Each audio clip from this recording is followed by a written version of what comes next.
എല്ലാ മാന്യ പ്രേക്ഷകർക്കും മരിയ വിഷനിലേക്ക് സ്വാഗതം. ഇന്നത്തെ നമ്മുടെ അതിഥി കാത്തോലിക് നസ്രാണി അസോസിയേഷൻ്റെ ചെയർമാൻ ഡോക്ടർ MB ജോർജാണ്. വളരെയേറെ സ്നേഹത്തോടുകൂടി അദ്ദേഹത്തെ നമ്മുടെ ചാനലിലേക്ക് നമുക്ക് സ്വാഗതം ചെയ്യാം. കുർബാന തർക്ക വിഷയവുമായി ബന്ധപ്പെട്ട് ഇപ്പോൾ ഉണ്ടാക്കിയിട്ടുള്ള ഈ സമവായം, ഇതേപ്പറ്റി കാത്തോലിക് നസ്രാണി അസോസിയേഷന് എന്താണ് അഭിപ്രായം? ഇതിലെ കാര്യങ്ങളും സമവായമൊക്കെ CNA അംഗീകരിക്കുന്നുണ്ടോ? സഭയിൽ, പ്രത്യേകിച്ച് നമ്മുടെ എറണാകുളം അങ്കമാലി അതിരൂപതയിൽ വർഷങ്ങളായി നീണ്ടു നിൽക്കുന്ന ഒരു പ്രശ്നമാണ് കുർബാന തർക്ക വിഷയം. ആ കുർബാന തർക്ക വിഷയത്തിൽ ഇരുപക്ഷത്തുള്ള വിശ്വാസി സമൂഹം തെരുവിൽ യുദ്ധം ചെയ്യുന്ന ഒരു സാഹചര്യമാണ് ഉണ്ടായിരുന്നത്. അപ്പോൾ നമ്മളൊക്കെ വളരെ ശക്തമായി സിനഡ് തീരുമാനങ്ങൾ അംഗീകരിക്കണമെന്ന് പറഞ്ഞ് സമരം ചെയ്ത സംഘടനയാണ് കാത്തോലിക് നസ്രാണി അസോസിയേഷൻ. എന്നാൽ അനന്തമായി ഈ പ്രശ്നങ്ങൾ നീണ്ടു പോകുന്നതിൻ്റെ പശ്ചാത്തലത്തിൽ സഭാ തീരുമാനങ്ങൾ, സഭയുടെ സിനഡിൻ്റെ തീരുമാനങ്ങളിലൂടെയാണ് ഈ സമവായ ഫോർമുല വന്നിട്ടുള്ളതെങ്കിൽ, ഇവിടെ നമ്മുടെ പിതാക്കന്മാരായിട്ടുള്ള മേജർ ആർച്ച് ബിഷപ്പും അദ്ദേഹത്തിൻ്റെ വികാരിയായിട്ടുള്ള മാർ ജോസഫ് പാംബ്ലാനി പിതാവും പറയുന്നത് ഇത് പൗരസ്ത്യ കാര്യാലയത്തിൻ്റെയും അതുപോലെ തന്നെ സിനഡിൻ്റെയും തീരുമാനപ്രകാരമാണ് ഇങ്ങനെ ഒരു സമവായം ഉണ്ടാക്കിയിട്ടുള്ളതെന്നുള്ളതാണ്. അപ്പം അങ്ങനെയാണെങ്കിൽ അതിന് നമുക്ക് കൃത്യമായ ഒരു രേഖയില്ല, അവർ അത് വിശ്വാസികളെ വ്യക്തമായ രീതിയിൽ ബോധ്യപ്പെടുത്തിയിട്ടില്ല എന്നുള്ള യാഥാർത്ഥ്യം നിലനിൽക്കെ തന്നെ അതാണെങ്കിൽ അതിലൂടെ ഈ പ്രശ്നം പരിഹരിച്ച് നമ്മുടെ രൂപതയിലെ പ്രശ്നങ്ങൾ തീർന്നു പോകട്ടെ എന്ന് തന്നെയാണ് കാത്തോലിക് നസ്രാണി അസോസിയേഷൻ്റെ അഭിപ്രായം. അത് ആ പ്രോപ്പർ ചാനലിലൂടെ അനുമതിയോടുകൂടി നടന്നിട്ടുള്ളതാണെങ്കിൽ, അവർ പറയുന്നത് വിശ്വാസികളെ ബോധ്യപ്പെടുത്താൻ വേണ്ടത്ര രീതിയിൽ അവധാനതയോടുകൂടി അത് ചെയ്യാൻ അവർക്ക് കഴിഞ്ഞിട്ടുണ്ടോ എന്നുള്ള യാഥാർത്ഥ്യം പരിശോധിക്കപ്പെടേണ്ടതാണ്. അവർ പറയുന്നത് നമ്മൾ വിശ്വാസത്തിൽ എടുക്കുകയാണെങ്കിൽ ഈ സമവായ ഫോർമുല നമ്മൾ അംഗീകരിക്കുകയാണ്. ഇതിനകത്ത് സർക്കുലർ പറഞ്ഞിരിക്കുന്ന കാര്യങ്ങൾ, അതിനകത്ത് ഞങ്ങൾക്ക് ചില കാര്യങ്ങളിൽ അഭിപ്രായ വ്യത്യാസമുണ്ട്, ബാക്കി ചില കാര്യങ്ങളൊക്കെ യോജിച്ചു പോകാവുന്നതാണ്. ഇത് ഞങ്ങൾ ചർച്ച ചെയ്തെടുത്ത പല തീരുമാനങ്ങളിൽ കൂടിയും അതിനകത്ത് വന്നിട്ടുണ്ട്. പാംബ്ലാനി പിതാവിനെ ഒരു സാഹചര്യത്തിൽ, ഒരു സന്ദർഭത്തിൽ ഞങ്ങൾ നേരിട്ട് കാണുകയും ആ കാണുന്ന സന്ദർഭത്തിൽ ഇന്ന ഫോർമുലകളൊക്കെ ഞങ്ങളും പറഞ്ഞ് എഴുതി കൊടുത്തിട്ടുള്ളതാണ്.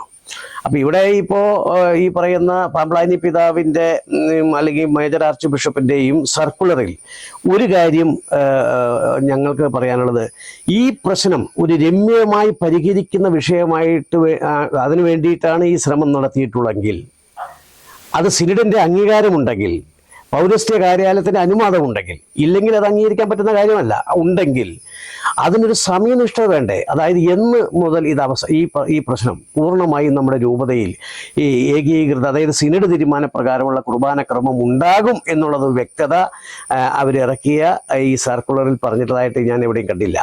അങ്ങനെ വ്യക്തത വരുത്തേണ്ടതായിരുന്നു ഒന്ന്. രണ്ടാമത്തെ കാര്യത്തിൽ ഇവിടെ സർക്കുലറിലെ 6ാം ഖണ്ഡികയിൽ പറഞ്ഞിരിക്കുന്നത്, നമ്മുടെ സഭാ പിതാക്കന്മാരും മേജർ ആർച്ച് ബിഷപ്പ് അടക്കമുള്ള അദ്ദേഹത്തിൻ്റെ വികാരി അടക്കമുള്ള മറ്റു പിതാക്കന്മാർ രൂപതകളിൽ നിന്ന് വരുമ്പോൾ ഒക്കെ നമ്മുടെ ദേവാലയത്തിൽ ഏകീകൃത കുർബാനയായിരിക്കും നടപ്പാക്കുന്നത് അല്ലെങ്കിൽ നടത്തുന്നത് എന്ന് പറഞ്ഞിട്ടുണ്ട്. അതിനൊന്നും നമ്മൾ എതിര് പറയുന്നില്ല.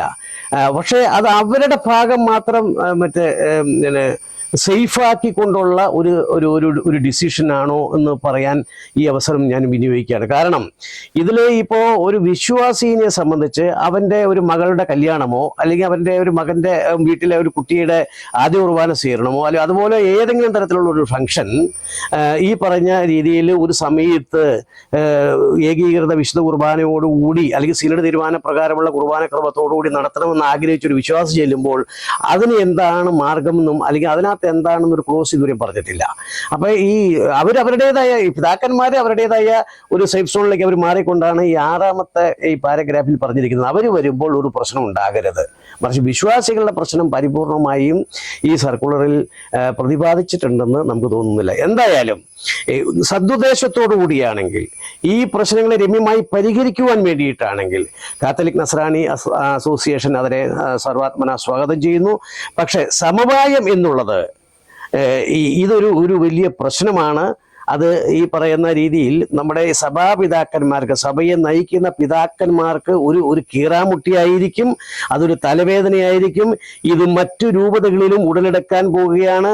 അങ്ങനെ വരുന്ന സാഹചര്യത്തിൽ അവിടെയൊക്കെ സമവായം അനുവദിക്കുമോ എന്നുള്ളൊരു ചോദ്യമൊക്കെ ഇതിനകത്ത് നിന്ന് ഉയർന്നു വന്നേക്കാം. അതിനൊന്നും വ്യക്തമായ കൃത്യതയില്ല. എന്ന് ഇത് ഒരു ടൈം ബൗണ്ട് തീരുമാനിച്ചിട്ടില്ല. ഇന്ന ദിവസത്തെ ഇത് അവസാനിക്കുന്നതായിരിക്കും, അതുവരെയും നിങ്ങൾക്ക് ഘട്ടം ഘട്ടമായി നടപ്പാക്കണം എന്ന് പിന്നെ ഈ സർക്കുലർ പറഞ്ഞിട്ടില്ല. എന്ന് ഘട്ടം ഘട്ടമായിട്ട് നടപ്പാക്കണമെന്ന് പറയാതെ തന്നെ പറഞ്ഞിട്ടില്ല. അതേപോലെ തന്നെ ഈ എന്ന് അവസാനിക്കും ഈ ടൈം എന്ന് പറഞ്ഞിട്ടില്ല. ഇവിടെ ഞങ്ങൾ എന്തായാലും ഒരു കാര്യം മനസ്സിലാക്കുകയാണ്, ഈ പ്രശ്നം പരിഹരിക്കപ്പെടണം, തീരണമെന്ന് ആഗ്രഹിക്കുകയാണ്. ഇവിടെ ഇതിനു വേണ്ടി രണ്ട് പക്ഷത്തു നിന്ന് സമരം ചെയ്യുന്ന വിശ്വാസികൾ ഒറ്റക്കെട്ടായി നിൽക്കേണ്ടതാണ്. AMT-കാരാവട്ടെ, മറ്റ് CNA-കാരാവട്ടെ, CPC-കാരാവട്ടെ, MTNS-കാരാവട്ടെ, വിശ്വാസികൾ ഒറ്റക്കെട്ടായിട്ട് അവർ നിന്ന് ഈ കാര്യങ്ങളെയൊക്കെ കൈകാര്യം ചെയ്യേണ്ടതാണ് എന്നാണ് എൻ്റെ വ്യക്തിപരമായ അഭിപ്രായം. ഇപ്പോൾ ഇറക്കിയിരിക്കുന്ന ഈ സർക്കുലർ അൽമായ മുന്നേറ്റത്തിന് അനുകൂലമായിട്ടുള്ള കാര്യങ്ങളാണ് ഇതിൽ പ്രതിപാദിച്ചിരിക്കുന്നതെന്ന് പറഞ്ഞു കേൾക്കും. ഇതേപ്പറ്റി താങ്കൾക്ക് എന്താണ് പറയാനുള്ളത്? അതിൽ ഇപ്പോൾ ഈ സർക്കുലർ വന്നതിന് ശേഷമുള്ള പിന്നെ അൽമായ മുന്നേറ്റം പ്രതിനിധികളുടെ, പ്രത്യേകിച്ച് അതിൻ്റെ പ്രസിഡൻ്റായിട്ടുള്ള പിന്നെ ശ്രീ ഷൈജു ആൻ്റണിയുടെ സ്റ്റേറ്റ്മെൻ്റൊക്കെ വന്നതായിട്ട് നമ്മൾ കണ്ടു. അതുപോലെ തന്നെ വൈദികരുടെ ഇടയിൽ നിന്നുള്ള ഫാദർ തള്ളിയൻ അദ്ദേഹത്തിൻ്റെ ഒരു കുറിപ്പും ഞാൻ കാണുകയുണ്ടായി. അതിൽ നിന്നൊക്കെ അവരിതിനെ ഒരു പരിധിവരെ അംഗീകരിക്കുന്നില്ല. ഒരു വേരിയൻ്റായിട്ട് ഈ കുർബാനക്രമം, ജനാഭിമുഖ കുർബാനക്രമം അംഗീകരിച്ച് കിട്ടണമെന്ന് തന്നെയാണ് അവരിപ്പോഴും പറഞ്ഞുകൊണ്ടിരിക്കുന്നത്. അപ്പോൾ അവർ തന്നെയാണ് ഈ സമവായത്തെ മുൻപുണ്ടാക്കി എന്ന് പറയുന്ന വളരെ കൃത്യമായി സിനഡിന്റെ തീരുമാനപ്രകാരം അല്ലാതെ ഉണ്ടാക്കിയ 2-3 എഗ്രിമെന്റുകളുണ്ട്. അതിന് പമ്പളാനി പിതാവ് ഇടപെട്ട് അല്ലെങ്കിൽ അദ്ദേഹത്തിന്റെ സാന്നിധ്യത്തിൽ ചർച്ച ചെയ്ത് ഒപ്പിട്ട രേഖകൾ ഞാൻ കണ്ടിട്ടുള്ളതാണ്. അപ്പൊ ആ സമവായ ഫോർമുലകൾ തെറ്റിച്ചതും അവർ തന്നെയാണ്. എൻ്റെ ഒരു ചോദ്യം, ഇപ്പോൾ ഉണ്ടാക്കിയിരിക്കുന്ന ഈ പറയുന്ന ഫോർമുല, സമവായ ഫോർമുല എന്ന് പറയപ്പെടുന്ന ആ തീരുമാനങ്ങൾ ഈ പറയുന്ന AMT-കാര്, അൽമായ മുന്നേറ്റം നേതാക്കന്മാർ അല്ലെങ്കിൽ അതിന്റെ അവരുടെ പക്ഷത്ത് നിൽക്കുന്ന വിശ്വാസികൾ അംഗീകരിക്കുന്നുണ്ടോ, വൈദികർ അംഗീകരിക്കുന്നുണ്ടോ എന്നുള്ളതാണ് നമുക്ക് ആദ്യം അറിയേണ്ട വിഷയം. അതുകൊണ്ട് ഈ ഉണ്ടാക്കിയിരിക്കുന്ന ഫോർമുല സദുദ്ദേശത്തോടു കൂടിയാണെങ്കിൽ പിതാക്കന്മാരും അതിൽ തന്നെ ഉറച്ചു നിൽക്കണം. അതിൽ നിന്നൊരു വൈലേഷൻ നടത്തിയാൽ, ഇനിയൊരു തീരുമാനം അത് നേരത്തെ പോലെ എടുത്ത തീരുമാനത്തിൽ നിന്ന് മാറ്റം വരുത്തിയാൽ വളരെ കർശനമായ നടപടികൾ സ്വീകരിക്കുവാൻ നമ്മുടെ സഭാ നേതൃത്വം ഇച്ഛാശക്തി കാണിക്കണം എന്ന് തന്നെയാണ് കാത്തലിക് നസ്രാണി അസോസിയേഷന്റെ അഭിപ്രായം. ഇപ്പോൾ ഉണ്ടാക്കിയിരിക്കുന്ന ഈ സമവായം സഭയുടെ ചരിത്രത്തിൽ ഇന്നുവരെ കേട്ടുകേഴ്വിയില്ലാത്ത ഒരു കാര്യമായിട്ടാണ് പുറത്ത് പറഞ്ഞു കേൾക്കുന്നത്. ഇത് സഭയ്ക്ക് ഗുണം ചെയ്യുമോ? ഒരിക്കലും ഇല്ല. കാരണം ഈ സമവായ ഫോർമുല എന്ന് പറയുന്നത് സഭയ്ക്ക് ഗുണം ചെയ്യില്ല. കാരണം ഞാനൊരു ഉദാഹരണം കൂടി ഇതിനകത്ത് സൂചിപ്പിക്കാൻ വേണ്ടി ആഗ്രഹിക്കുകയാണ്. നമ്മുടെ ഈ 35 രൂപതയുള്ള സിറോ മലബാർ സഭയിലെ ഒരു രൂപത മാത്രമാണ് നമ്മുടെ എറണാകുളം അങ്കമാലി അതിരൂപത. ഇവിടെ കുറേ വിശ്വാസികളും അതിനോട് കുറേ അവർക്ക് നേതൃത്വം കൊടുക്കുന്ന കുറേ വൈദികരും ഇങ്ങനെ ഒരു തീരുമാനം എടുത്തു പോവുകയും അവർക്ക് വേണ്ടിയിട്ട് സഭയുടെ ചരിത്രത്തിലില്ലാത്ത രീതിയിലുള്ള ഒരു സമവായ ഫോർമുല, അതിന് മറ്റെന്ത് പേരിട്ട് വിളിച്ചാലും അങ്ങനെ ഒരു ഫോർമുല ഉണ്ടാക്കുമ്പോൾ ഇത് ഈ സഭയെ നയിക്കുന്ന പിതാക്കന്മാർക്ക് തലവേദന ഉണ്ടാക്കാൻ പോവുകയാണ്. മറ്റു രൂപതകളിലും ഇതേ ആഗ്രഹമുള്ള വൈദികര് പല സ്ഥലങ്ങളിൽ തല പൊക്കി കഴിഞ്ഞു. അത് അങ്ങനെ ഉള്ള ഒരു കാര്യത്തെയും നമ്മൾ ഇതിനെ നോക്കിക്കാണണം.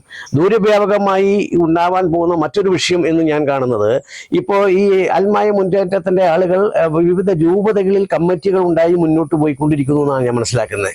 എന്ന് പറഞ്ഞാൽ അവരോട് സപ്പോർട്ട് ചെയ്യുന്ന വിശ്വാസികളെ ചേർത്തിണക്കിക്കൊണ്ട് ഒരു സമാന്തര സഭാ സംവിധാനം ഉണ്ടാക്കാൻ വേണ്ടി ശ്രമിച്ചുകൊണ്ടിരിക്കുന്നു എന്നുള്ളതാണ്. അങ്ങനെ വരുമ്പോൾ ഈ പല സ്ഥലത്തും ചിലപ്പോൾ ഇത് അംഗീകരിക്കപ്പെടേണ്ടതായിട്ട് വരും, പല രീതിയിലും അംഗീകരിക്കപ്പെടേണ്ടതായിട്ട് വരും. ഞാൻ പറയുന്നത്, അല്ലെങ്കിൽ കാത്തലിക് നസ്രാണി അസോസിയേഷൻ മുന്നോട്ട് വെക്കാനുള്ള ഒരു കാര്യം, ഇത് സമവായത്തിലൂടെ പരിഹരിക്കുന്നതിന് ഒരു പരിധിവരെ നമ്മൾ സപ്പോർട്ട് ചെയ്യുകയാണ്. കാര്യം സമരം ചെയ്ത് മനുഷ്യരെ, ആളുകളുടെ അധ്വാനം കളഞ്ഞ് വെറുതെ തെരുവിൽ യുദ്ധം ചെയ്ത് വിശ്വാസികൾ തമ്മിൽ തല്ലുന്ന ഒരു പ്രശ്നമായതുകൊണ്ട് അതിന് പരിഹാരം ഉണ്ടാക്കണമെങ്കിൽ ഉണ്ടാക്കട്ടെ എന്ന് കാത്തലിക് നസ്രാണി അസോസിയേഷന്റെ വിശ്വാസികളും പ്രത്യേകിച്ച് അതിന്റെ ചെയർമാൻ എന്ന നിലയ്ക്ക് ഞാൻ അംഗീകരിക്കുകയാണ്. ഒരു കാര്യം ഞാൻ പറയാം, ഈ കാത്തലിക് നസ്രാണി അസോസിയേഷന് മുമ്പോട്ട് വെക്കാനുള്ള ഒരു സജഷൻ ഇതിനകത്തുണ്ട്. ഏകീകൃത രൂപം കുർബാനക്രമത്തിൽ നമ്മുടെ സഭയിൽ ഉണ്ടാവണമെന്നാണ്. ഒരു സഭ എന്ന് പറയുമ്പോൾ ഒരേ രീതിയിലുള്ള ഭരണ സംവിധാനങ്ങളും ചട്ടക്കൂടുകളും പ്രവർത്തന രീതികളാണ് ഉണ്ടാവട്ടെ. ഓരോ രൂപതയ്ക്കും ഓരോ തീരുമാനങ്ങൾ എടുക്കാൻ നമുക്ക് കഴിയില്ല. അതുകൊണ്ട് തന്നെ ഇവിടെ അത് നടപ്പാക്കാൻ കഴിയുന്നില്ലെങ്കിൽ ഈ 35 രൂപതകളിലും ഇങ്ങനെ ആഗ്രഹക്കാരും ഉണ്ടാവാമല്ലോ. സ്വാഭാവികമായിട്ടും ജനാഭിമുഖ കുർബാന ആഗ്രഹിക്കുന്നവർ ചിലപ്പോൾ ഉണ്ടായേക്കാം. അപ്പൊ അതുകൊണ്ട് തന്നെ ഈ ഒരു സമവായ ഫോർമുല അത് മാർപ്പാപ്പയുടെയും പൗരസ്ത്യ തിരുസംഘത്തിന്റെയും സിനഡിന്റെയും തീരുമാനമാക്കി മാറ്റി എല്ലാ രൂപതയിലും ഇത് നടപ്പാക്കട്ടെ. ഈ അവിടെ ഒരു ജനാഭിമുഖം ആഗ്രഹിക്കുന്നുണ്ടെങ്കിൽ അവിടെ അവരെ നടക്കാവട്ടെ, ഫോർമുല ഉണ്ടാക്കട്ടെ. അപ്പൊ ഒരു ഏകീകൃത രൂപം കുർബാനക്രമത്തിൽ ഉണ്ടാവും. അപ്പൊ നമ്മൾ സിനഡ് പറയുന്നത് അങ്ങനെയാണല്ലോ, ഏകീകൃത രൂപം ഉണ്ടാവണമെന്നാണല്ലോ സിനഡിന്റെ തീരുമാനം പറയുന്നത്. അപ്പൊ അങ്ങനെ ഉണ്ടാക്കുന്നതിൽ തെറ്റില്ല എന്നും കൂടി അതിനൊരു സജഷനായിട്ട് നമ്മൾ വെക്കുകയാണ്. കാര്യം ഈ പ്രശ്നം ശാശ്വതമായി പരിഹരിക്കാൻ സിനഡ് നേതൃത്വത്തിന് കഴിഞ്ഞില്ല എങ്കിൽ ഇങ്ങനെയും ഒരു ഫോർമുല നമുക്ക് ആലോചിച്ചുകൂടെ? ഈ സമവായ ധാരണ സിനഡിൽ ചർച്ച ചെയ്തതാണെന്നും പൗരസ്ത്യ കാര്യാലയത്തിൻ്റെ അനുമതിയോടുകൂടിയുള്ളതാണെന്നും പിതാക്കന്മാർ പറഞ്ഞതായി കേൾക്കുന്നു. ഇതിനെപ്പറ്റി നിങ്ങൾക്ക് എന്തെങ്കിലും അറിവുണ്ടോ? ഇത് ഈ പറയുന്നതിൽ ഒരു വ്യക്തത ഇപ്പോഴും വന്നിട്ടില്ല. ഇതിന് വിശ്വാസികളെ ബോധ്യപ്പെടുത്തത്തക്ക രീതിയിൽ പൗരസ്ത്യ കാര്യാലയത്തിൻ്റെ ഒരു സർക്കുലർ അല്ലെങ്കിൽ അതിനൊരു ഓർഡർ അല്ലെങ്കിൽ തീരുമാനം അവരുടെ ഇത് ഉണ്ടെങ്കിൽ അത് ഈ വിശ്വാസി സമൂഹത്തിന്റെ ഇടയിലേക്ക് എന്തുകൊണ്ട് കൊടുക്കുന്നില്ല? സിനഡിലെ ഈ പറയുന്ന പിതാക്കന്മാരെല്ലാവരും കൂടിയെടുത്തേക്കണ ഒരു തീരുമാനമാണെങ്കിൽ അങ്ങനെ ഇന്നൊരു തീരുമാനം എടുത്തിട്ടുണ്ടെന്ന് ഇതുവരെയും പറഞ്ഞിട്ടില്ല. അത് വിശ്വാസികൾക്ക് അറിയില്ല. അതുകൊണ്ട് എനിക്ക് മനസ്സിലാവുന്ന ഒരു കാര്യം, അല്ലെങ്കിൽ സാമാന്യ ബോധമുള്ളവർക്ക് മനസ്സിലാവുന്ന കാര്യം, ഇത് പൗരസ്ത്യ കാര്യാലയത്തിന്റെ തീരുമാനം ഉണ്ടെന്നും ഈ സിനഡിന്റെ തീരുമാനമാണെന്നും ഇവർ പറയുന്നു എന്നുള്ളതല്ലാതെ അത് വിശ്വാസികളെ ബോധ്യപ്പെടുത്തത്തക്ക രീതിയിൽ നമ്മുടെ സഭാ നേതൃത്വത്തിന് കഴിഞ്ഞില്ല. അതുകൊണ്ട് തന്നെ ഈ സമവായ ഫോർമുലയെ സിനഡിലെ മുഴുവൻ പിതാക്കന്മാരും അംഗീകരിക്കുന്നു എന്നും എനിക്ക് തോന്നുന്നില്ല. ചിലപ്പോൾ ഇവർ ഒരു ഓൺലൈൻ മീറ്റിങ്ങിലൂടെ പെർമനന്റ് സിനഡ് അംഗങ്ങളോട് ചർച്ച ചെയ്തിട്ടുണ്ടാവാം. ഞാൻ മനസ്സിലാക്കുന്ന ഒരു കാര്യം, ഈ നമ്മുടെ മേജർ ആർച്ച് ബിഷപ്പിന്റെ വികാരിയായിട്ട് നിശ്ചയിച്ചുള്ള പാമ്പ്ളാനി പിതാവിനെ ഈ എറണാകുളം അങ്കമാലി അതിരൂപതയുടെ മെത്രോപൊളിത്തൻ വികാരിയായിരുന്നു നിശ്ചയിക്കുമ്പോൾ ഈ പ്രശ്നങ്ങൾ പിന്നെ ഇവിടെ സമവായത്തിലൂടെ നടപ്പാക്കണമെന്ന് പറഞ്ഞിട്ടല്ല അദ്ദേഹത്തിനെ നിശ്ചയിച്ചിട്ടുള്ളത്. ഞാൻ മനസ്സിലാക്കിയത് സഭയുടെ സിനഡ് തീരുമാനപ്രകാരമുള്ള കുർബാനക്രമം ഈ രൂപതയിൽ പൂർണ്ണമായും നടപ്പാക്കാൻ വേണ്ടിയിട്ടാണ് അദ്ദേഹത്തിനെ ചുമതലപ്പെടുത്തിയിരിക്കുന്നത്. മറ്റ് ചില വിട്ടുവീഴ്ചകൾ ഒക്കെ ചെയ്തുകൊണ്ട് ആ പ്രശ്നം രമ്യമായി പരിഹരിക്കുവാനാണ് സിനഡ് ഈ പാമ്പ്ളാനി പിതാവിനെ ചുമതലപ്പെടുത്തിയേക്കണമെന്നാണ് ഞാൻ മറ്റ് ചില പിതാക്കന്മാരുമായിട്ടുള്ള പിതാക്കന്മാരോട് സംസാരിച്ചതിൽ നിന്ന് എനിക്ക് മനസ്സിലായിട്ടുള്ളത്. അതിനപ്പുറമല്ല. അങ്ങനെ ഇതുപോലെ അവർ ഒത്തുതീർപ്പ് നീക്കുപോക്ക് ഉണ്ടാക്കാൻ ഇത് എന്താ പറയുന്ന ഈ സഭയുടെ ഇതൊക്കെ ഇത് ചന്തയിലുള്ള പരിപാടിയല്ല, അല്ലെങ്കിൽ ഒരു നീക്കുപോക്ക് കച്ചവടങ്ങളല്ല. അപ്പൊ അതുകൊണ്ട് ആ ഒരു കാര്യത്തിൽ എനിക്ക് ഈ പറയുന്നത് തെറ്റാണെന്ന് തന്നെയാണ്, സഭയിലെ പിതാക്കന്മാർ പറയുന്നത് തെറ്റാണ് എന്ന് തന്നെയാണ് വിശ്വാസം. അതല്ല, അങ്ങനെയല്ല എങ്കിൽ ഈ പൗരസ്ത്യ കാലഘട്ടത്തിന്റെ വ്യക്തമായ അറിയിപ്പും കുറിപ്പും അതേപോലെ തന്നെ സിനഡിന്റെ തീരുമാനപ്രകാരമുള്ള കാര്യങ്ങൾ ഇവർ പുറത്തുവിടട്ടെ. അപ്പൊ വിശ്വാസികൾ അംഗീകരിക്കും. മേജർ ആർച്ച് ബിഷപ്പും അദ്ദേഹത്തിന്റെ വികാരി പാമ്പ്ളാനിയും ആത്മാർത്ഥതയോടെ അല്ല ഈ പ്രശ്നപരിഹാരത്തിന് മുന്നിട്ടിറങ്ങിയിരിക്കുന്നതെന്ന് പറഞ്ഞു കേൾക്കുന്നു. എന്താണ് താങ്കൾക്ക് അതേപ്പറ്റി പറയാനുള്ളത്? ഇവിടെ ആ ചോദ്യത്തിന് അവരെ ആത്മാർത്ഥമായിട്ടായിരിക്കും അവർ ശ്രമിക്കുന്നത് എന്ന് തന്നെയാണ് ഞാൻ വിശ്വസിക്കാം.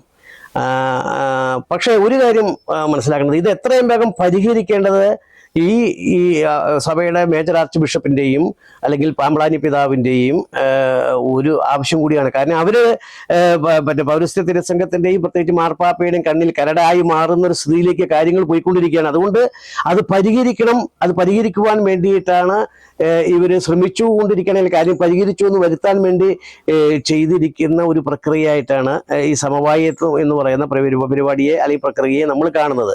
പക്ഷേ അത് മാർപ്പാപ്പയും അല്ലെങ്കിൽ അതിനോടനുബന്ധിച്ച പൗരസ്ത്യ കാര്യാലയങ്ങളൊക്കെ ഇത് അംഗീകരിക്കുമോ എന്നുള്ളത് സംശയമാണ്. തന്നെയുമല്ല, ഈ പ്രശ്നങ്ങൾ ഞാൻ മനസ്സിലാക്കുന്ന മറ്റൊരു ഇതുണ്ട്. അതായത് ഇവിടെ കുർബാനക്രമമല്ല പ്രശ്നം. കുർബാനക്രമമല്ല പ്രശ്നം. ഈ രൂപതയിലെ ഞാൻ പറയാം, നമ്മുടെ വടക്ക് കൊരട്ടിമുത്തി, അതുപോലെ തന്നെ നമ്മുടെ കാഞ്ഞൂർ വിശുദ്ധൻ, അതുപോലെ മലയാറ്റൂർ മുത്തപ്പൻ, അതുപോലെ എടപ്പള്ളി പള്ളി, ബസിലിക്ക, അങ്ങനെയുള്ള ഒരുപാട് തീർത്ഥാടന കേന്ദ്രങ്ങളുണ്ട്. നിരവധിയായിട്ടുള്ള സമ്പത്തുകൾ അടിഞ്ഞുകൂടുന്ന ഒരു മേഖലയാണ് എറണാകുളം അങ്കമാലി അതിരൂപത എന്ന് പറഞ്ഞാൽ. അവിടുത്തെ സാമ്പത്തിക, അതുപോലെ തന്നെ നമ്മുടെ Lisie hospital, LF hospital, Bharatamata college തുടങ്ങിയ സ്ഥാപനങ്ങളിൽ ഇതൊക്കെ ഈ സാമ്പത്തിക ക്രയവിക്രയങ്ങളിൽ വിനിയോഗങ്ങൾ ആരുടെ നിയന്ത്രണത്തിനാവണമെന്നൊരു തർക്കം മാത്രമേ ഉള്ളൂ. അതുകൊണ്ട് കുർബാനയൊക്കെ ഇതിൻ്റെ അതിന് സെക്കൻഡായിട്ടുള്ളൊരു വിഷയമാണ്.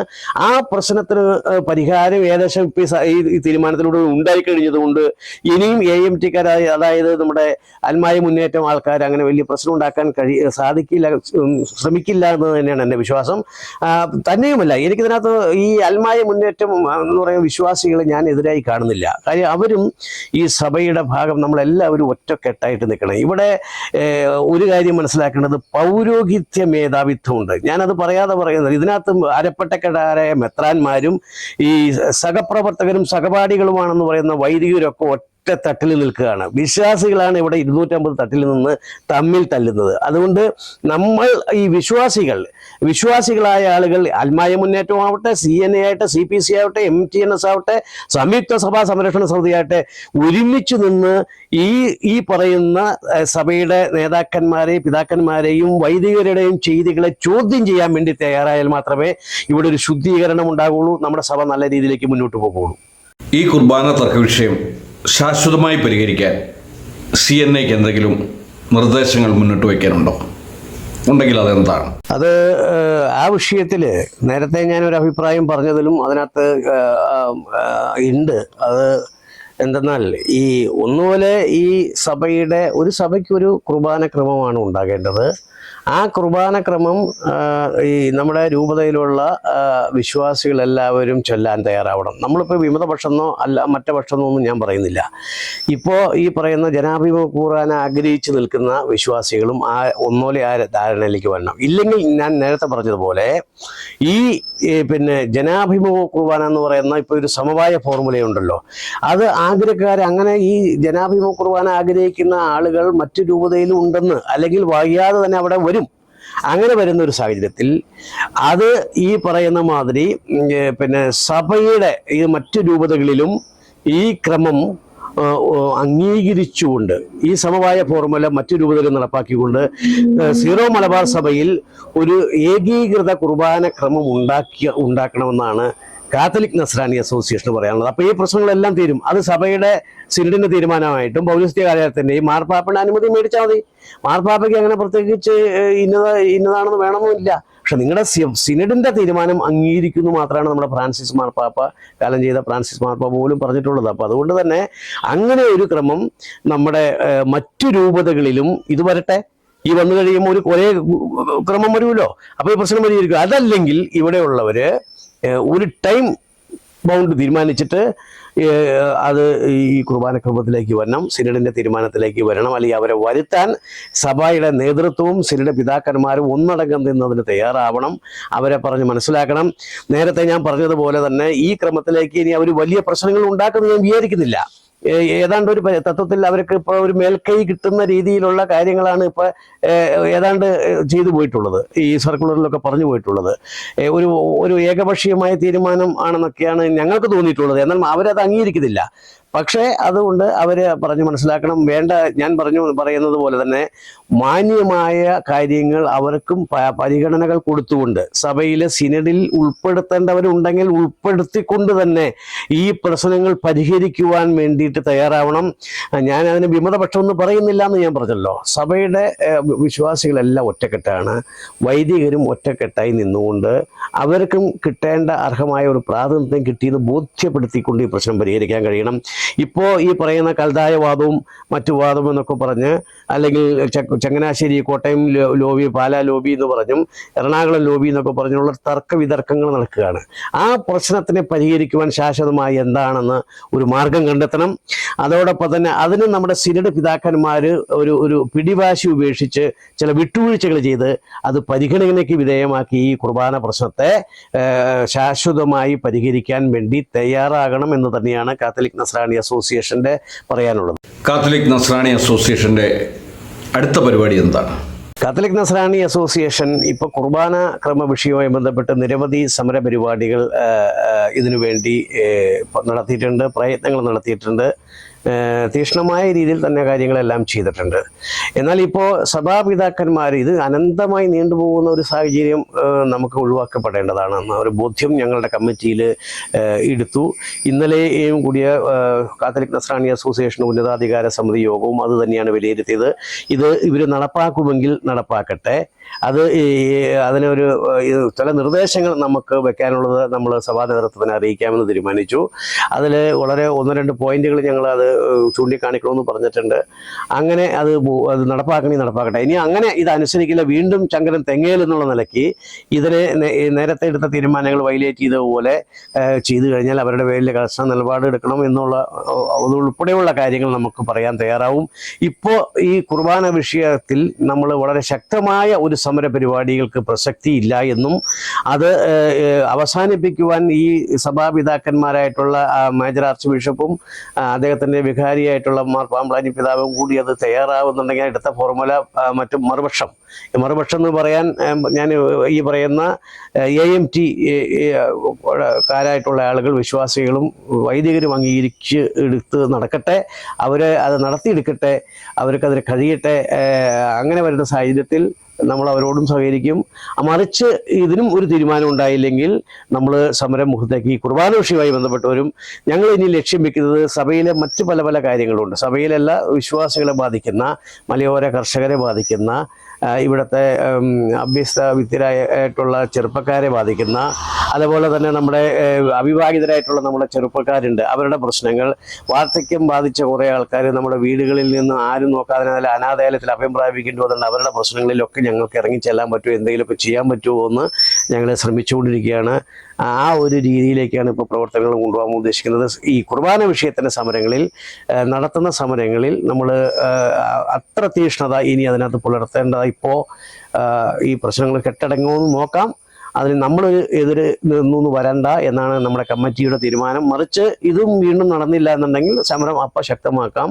ആ ഒരു തീരുമാനമാണ് കാത്തലിക് നസ്രാണി അസോസിയേഷൻ ഇന്നത്തെ കൂടിയ യോഗത്തിൽ എടുത്തിട്ടുള്ള തീരുമാനം.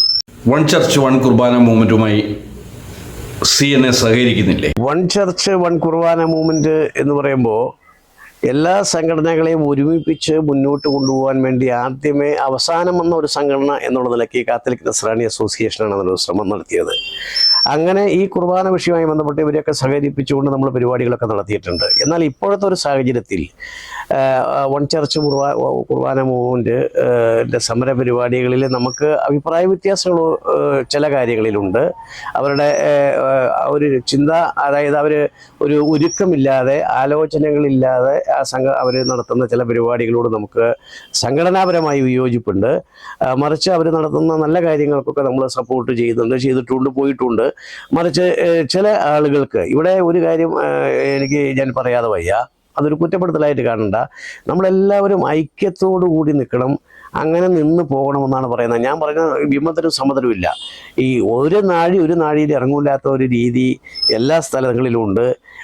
ആ രീതി നമ്മൾ തട്ടിച്ച് നോക്കുമ്പോൾ നമ്മുടെ ഈ പറയുന്ന വൺ ചർച്ച് വൺ കുർബാന മൂവ്മെൻറ്റിൻ്റെ പ്രവർത്തനങ്ങളെ ഏകോപിപ്പിക്കുന്നതിന് അതിന് മുന്നിട്ട് നിൽക്കുന്നവർക്ക് കഴിയുന്നുണ്ടോ, അല്ലെങ്കിൽ അവർക്കൊരു ലക്ഷ്യമുണ്ടോ എന്ന് തന്നെ ഞാൻ സംശയിച്ചു പോവുകയാണ്. തന്നെയുമല്ല, ഈ ആവശ്യമില്ലാത്ത സമരങ്ങൾ, ആവശ്യത്തിന് സമരമാവാം, ആഴ്ചയിൽ 3 സമരങ്ങൾ അനിവാര്യമാണെന്ന് എനിക്ക് തോന്നുന്നില്ല. അത്രയും വിവേകബുദ്ധിയില്ലാത്ത ആൾക്കാരൊന്നുമല്ലല്ലോ സഭയുടെ പിതാക്കന്മാർ. അപ്പോൾ അതുകൊണ്ട് സമരങ്ങൾ ആവശ്യമാണ്, അത് അതിര് വിടുന്നത് ശരിയല്ല എന്നുള്ളൊരു അഭിപ്രായമാണ്. അവരുടെ നല്ല പ്രവർത്തനങ്ങളിൽ കാത്തലിക് നസ്രാണി അസോസിയേഷൻ സഹകരിക്കും, പ്രവർത്തിക്കും ചെയ്തിട്ടുണ്ട്. മറിച്ച് ഈ ഏകപക്ഷീയമായി ചില തീരുമാനങ്ങൾ എടുത്ത് പോകുന്നതായിട്ട് നമുക്കറിയാൻ കഴിഞ്ഞു. അതിനോട് നമുക്ക് വിയോജിപ്പുണ്ടെങ്കിൽ അത് നേരിട്ട് പറഞ്ഞിട്ടുമുണ്ട് അവരോട്. സഭാ അനുകൂല സംഘടനകൾ ഇത്രയും കാലം പ്രക്ഷോഭങ്ങളും സമരങ്ങളും ഒക്കെ നടത്തിയിട്ട് നിങ്ങൾ ഇതുകൊണ്ട് എന്ത് നേടി? അതായത് നിങ്ങളുടെ ചോദ്യം വളരെ പ്രസക്തമാണ്. സഭാ അനുകൂല സംഘടനകൾ നിരവധി സമരമാർഗങ്ങൾ ചെയ്തിട്ടുണ്ട് കുർബാന വിഷയവുമായി ബന്ധപ്പെട്ട്. അതൊക്കെ ഈ ഇപ്പോൾ ലേറ്റസ്റ്റ് ആയിട്ടുള്ള പിന്നെ സർക്കുലറും തീരുമാനങ്ങളും വന്നതിലൂടെ നമുക്ക് മനസ്സിലാവുന്നത് അതൊരു വൺ സൈഡ് ആയിപ്പോയി എന്നുള്ളതാണ്. ഈ ചെയ്തതിനൊന്നും ഒരു വ്യക്തമായ ഫലം ഈ സഭ അനുകൂലികളായിട്ടുള്ള ആളുകൾക്ക് ലഭിച്ചില്ല എന്നുള്ളൊരു ബോധ്യമാണ് കാത്തലിക് നസ്രാണി അസോസിയേഷൻ്റെ ചെയർമാൻ എന്നുള്ള നിലയ്ക്ക് എനിക്ക് മനസ്സിലായിട്ടുള്ളത്. അതായത് ഈ ഏതോ കുട്ടികൾ വാശി പിടിക്കുന്നത് പോലെ ശക്തമായ ഭീഷണിക്കും സമ്മർദ്ദത്തിനും വഴങ്ങിയിട്ടുള്ള ഒരു തീരുമാനമായിട്ടാണ് എനിക്ക് ഈ സർക്കുലറിൽ നിന്ന് മനസ്സിലാകുന്നത്. അവിടെ അങ്ങനെ മറിച്ച് ഈ സഭയോടൊപ്പം നിൽക്കുന്ന വിശ്വാസികളെ വേണ്ടത്ര വ്യക്തതയോടെ അവർക്ക് പറയാനുള്ള കാര്യങ്ങൾ പൂർണ്ണമായി കേൾക്കുകയോ അവരെ വിശ്വാസത്തിലെടുക്കുകയോ ചെയ്തുകൊണ്ടുള്ള ഒരു സർക്കുലർ അല്ല നിർഭാഗ്യവശാൽ മേജർ ആർച്ച് ബിഷപ്പും അതുപോലെ തന്നെ അദ്ദേഹത്തിൻ്റെ വികാരിയും കൂടി ഇറക്കിയെന്നാണ് എൻ്റെ ബോധ്യം. നമ്മുടെ സംഘടനയുടെയും ബോധ്യം അങ്ങനെ തന്നെയാണ്. ഒരു സൈഡിലേക്ക് ഒരു മുൻതൂക്കം വന്ന രീതിയിലായിപ്പോയി എന്നുള്ളതാണ്. അത് തന്നെയെങ്കിലും ഇപ്പോൾ ഞങ്ങൾ പറയുന്നത് അത് തന്നെയെങ്കിലും അംഗീകരിച്ച് ഇനി അതിനകത്തൊരു വൈലേഷൻ വരുത്താതെ അല്ലെങ്കിൽ ഒരു വ്യതിചലനം വരുത്താതെ ആ കാര്യങ്ങൾ പൂർണ്ണമായി അംഗീകരിച്ച് സഹകരിച്ച് പോകാനുള്ള ഒരു മാനസികാവസ്ഥ അവർക്ക് ഉണ്ടാകട്ടെ എന്നാണ്. ആത്യന്തികമായി പറഞ്ഞാൽ സഭ അനുകൂല സംഘടന ഞങ്ങളുടെ CNA അടക്കമുള്ള സംഘടനകൾ നടത്തിയ സമരങ്ങൾക്ക് വ്യക്തമായ ഒരു ഫലം ലഭിക്കാത്ത ഒരു സർക്കുലറാണ് ഇത് കഴിഞ്ഞ ദിവസം നമ്മുടെ മേജർ ആർച്ച് ബിഷപ്പും അദ്ദേഹത്തിൻ്റെ വികാരിയും കൂടി ഇറക്കിയിരിക്കുന്നത്. സഭാവിശ്വാസികളെ വിശ്വാസത്തിലെടുക്കാതെയാണ്, മറിച്ച് മറുപക്ഷത്തിനെ പൂർണ്ണമായും ആശ്ലേഷിച്ചു കൊണ്ടുള്ള ഒരു സർക്കുലർ കൂടിയാണ് വന്നിട്ടുള്ളതെന്നാണ് എനിക്ക് പറയാനുള്ളത്. സഭയിലെ എല്ലാ രൂപതകളിലും ഏകീകൃതമായിട്ടാണ് വിശുദ്ധ കുർബാന അർപ്പിക്കുന്നതെന്ന് താങ്കൾക്ക് ബോധ്യമുണ്ടോ? കുർബാന ക്രമത്തിൽ നമ്മൾ ഏകീകൃത രൂപം ഉണ്ടാവണമെന്ന് നമ്മുടെ സഭാപിതാക്കന്മാർ നമ്മളെ പറഞ്ഞ് പഠിപ്പിക്കുമ്പോഴും അല്ലെങ്കിൽ നമ്മളത് പഠിക്കാൻ ശ്രമിക്കുമ്പോഴും നമ്മുടെ എല്ലാ രൂപതയിലും ഒരേ ശൈലിയിലുള്ള കുർബാനക്രമമാണോ നടക്കുന്നതെന്ന് സംശയമുണ്ട്. കുർബാനക്രമമല്ല അവിടുത്തെ അൽത്താരയുടെ കാര്യങ്ങളായാലും കർത്തൻ്റെ കാര്യങ്ങളായാലും എല്ലാം ഒരേ രീതിയിൽ ആണോ എന്ന് നമ്മുടെ സഭാ നേതൃത്വം പരിശോധിക്കണം, അല്ലെങ്കിൽ അതിനൊരു ഏകീകൃത രൂപം ഉണ്ടാക്കണം. ഒപ്പം നമ്മളിപ്പോൾ ഈ എറണാകുളം അങ്കമാലി അതിരൂപതയിൽ ഒരു പ്രത്യേക സാഹചര്യത്തിൽ ഇങ്ങനെ 2 കുർബാന ഒരേ ബലിപീഠത്തിൽ അർപ്പിക്കുവാൻ വേണ്ടി നമ്മൾ ഇപ്പോൾ ഒരു തീരുമാനം സഭയുടെ ഭാഗത്തു നിന്ന് അംഗീകരിച്ചുകൊണ്ടോ അല്ലെങ്കിൽ മേജർ ആർച്ച് ബിഷപ്പിനെ, നമുക്ക് സഭയുടെ ഭാഗമെന്ന് പറയാൻ പറ്റില്ല, മേജർ ആർച്ച് ബിഷപ്പിനെ അദ്ദേഹത്തിൻ്റെ വികാരിയും കൂടി തീരുമാനിച്ച സർക്കുലറിൻ്റെ ഇറക്കിയ സർക്കുലർ പ്രകാരം നടക്കുന്നു എന്നുള്ളത് നടത്താൻ വേണ്ടി തീരുമാനിച്ചിരിക്കുന്നു. അത് ചെയ്യുന്നതിന് മുൻപ് ഇപ്പം നമുക്ക് ലേറ്റസ്റ്റ് ആയിട്ടുള്ള ഒരു തക്സയാണ് ഉള്ളത്, പുതിയ ക്രമത്തിൻ്റെ ഒരു തക്സയാണ് നമുക്കുള്ളത്. അത് വെച്ചിട്ടാണ് നമ്മൾ ഒരു ബലിപീഠത്തിൽ ഒരേ കുർബാന അർപ്പിച്ചുകൊണ്ട് ഇപ്പം ഒരു തക്സ വെച്ചിട്ട് 2 ക്രമങ്ങളെ എങ്ങനെ ഒരു ബലിപീഠത്തിൽ നടത്താൻ പറ്റുമെന്നുള്ളതാണ്. അത് തന്നെ 2 കളി എങ്ങനെ നടക്കും? ആരോ പറഞ്ഞ മാതിരി ഒരു സ്റ്റേജിൽ 2 സൈസ് കളികൾ എങ്ങനെ നടക്കുമെന്നുള്ളതാണ്. അതിനുള്ള ഒരു മുൻകരുതൽ എന്തെങ്കിലും ഈ ക്രമത്തിൽ മാറ്റം വരുത്തുവാൻ വേണ്ടി സഭയുടെ ഭാഗത്തുനിന്ന് ഉണ്ടായിട്ടുണ്ടോ, അങ്ങനെ വരുത്തിയിട്ടുണ്ടോ, അത് ഇനി എന്താണ്, അല്ലെങ്കിൽ ഇവരിത് എങ്ങനെയാണ് ഇത് അംഗീകരിക്കപ്പെടുന്നത് എന്നുള്ളതൊന്നും നമുക്ക് മനസ്സിലാവുന്നില്ല. അതിനുള്ളൊരു വ്യക്തത വരുത്തേണ്ടത് സഭയുടെ ഈ മേജർ ആർച്ച് ബിഷപ്പും അദ്ദേഹത്തിൻ്റെ വികാരിയും കൂടിയാണ് എന്നുള്ളതാണ് എൻ്റെ അഭിപ്രായം. ഇത്രയും നേരം ഒത്തിരിയേറെ കാര്യങ്ങൾ മരിയ വിഷനുമായി പങ്കുവച്ച CNA ചെയർമാൻ ഡോക്ടർ MB ജോർജിനെ മരിയ വിഷന്റെ എല്ലാവിധ ഭാവുകങ്ങളും നേരുന്നു. നന്ദി, നമസ്കാരം.